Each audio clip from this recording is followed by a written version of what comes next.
Halo semuanya, kali ini kita mau coba kupas tuntas sebuah situasi geopolitik yang jujur aja, rumit banget. Kita ngomongin soal Amerika Serikat, Israel, dan Iran. Nah, kita bakal lihat gimana sih hubungan tegang di antara ketiganya ini punya potensi buat mengguncang seluruh dunia. Tentunya berdasarkan kacamata analisis strategis yang menarik banget. Oke, kita mulai dari pertanyaan yang paling dasar tapi juga paling penting.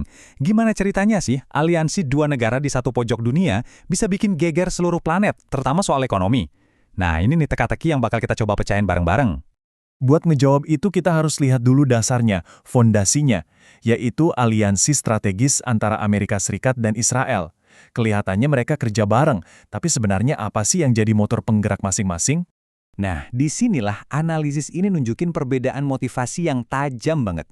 Menurut perspektif ini, Israel itu gerakannya didasari tujuan historis dan teritorial, yaitu mimpi buat menguasai tanah yang dijanjikan.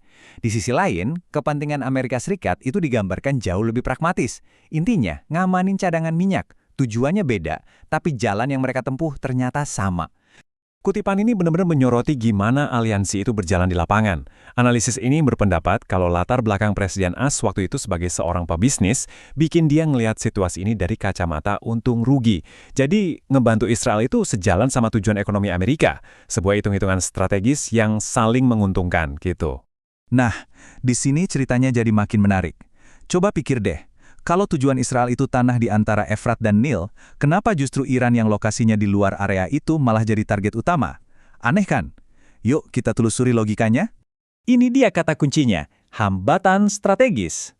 Jadi, dalam analisis ini, Iran itu dilihat bukan sebagai hadiah yang mau direbut, tapi sebagai penghalang, duri dalam daging. Ancaman Iran itu bukan soal rebutan wilayah, tapi soal kemampuannya buat terus-terusan gangguin dan ngalangin ambisi Israel di kawasan itu. Jadi, menurut analisis ini, logikanya simpel banget. Langkah pertama, Israel punya agenda penaklukan. Langkah kedua, Iran dengan sikapnya konsisten jadi penghalang agenda itu. Konsekuensinya, ya langkah ketiga, Iran harus disingkirkan biar jalannya mulus lagi. Sesederhana itu. Konflik ini tuh nggak cuma di atas kertas atau di ruang rapat loh, tapi beneran tumpah ke sebuah lokasi fisik yang sangat-sangat penting buat kita semua, Selat Hormuz. Disinilah ketegangan itu berubah jadi konfrontasi langsung yang dampaknya bisa ke ekonomi seluruh dunia. 20%, coba bayangin, 20% dari seluruh pasokan minyak dunia itu lewat selat sempit ini. Angka ini aja udah cukup buat nunjukin kenapa masalah kecil di sini bisa jadi masalah besar buat semua orang. Gangguan sedikit aja di Selat Hormuz, efeknya bisa langsung kerasa di pom bensin dekat rumah kita. Karena makin ditekan, Iran jelas nggak tinggal diam.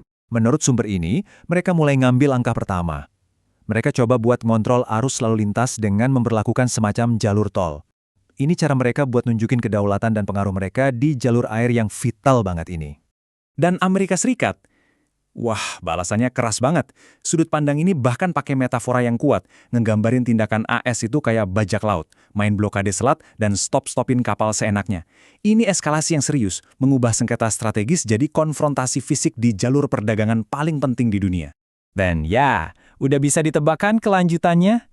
Apa yang awalnya cuma bentrokan regional, sekarang jadi meluas. Negara-negara lain yang bergantung sama jalur ini, yang tadinya cuma nonton, sekarang mau nggak mau jadi ikut terseret ke dalam pusaran konflik. Kutipan ini ngegambarin situasinya dengan pas banget ya. Konfliknya itu udah kayak magnet raksasa yang narik semua negara buat ikutan. Entah karena kepentingan ekonomi, aliansi politik, atau sekedar buat jaga stabilitas, dunia internasional jadi kayak dipaksa buat ambil bagian. Terus, dunia gimana reaksinya? Nah, menurut sumber ini, reaksinya tuh ya gitu deh, omong doang.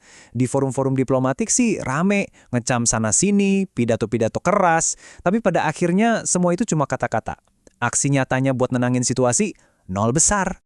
Lalu ada satu kejadian yang benar-benar jadi game changer. Amerika Serikat ngambil langkah yang sangat provokatif.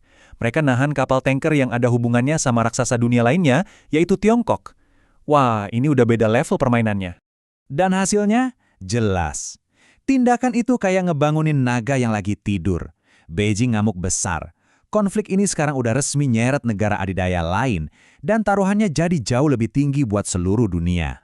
Jadi, kita akhiri pembahasan kali ini dengan sebuah pertanyaan buat direnungkan. Kalau strategi lokal bertabrakan sama ekonomi global di sebuah selat sempit, ujung-ujungnya siapa yang kena getahnya?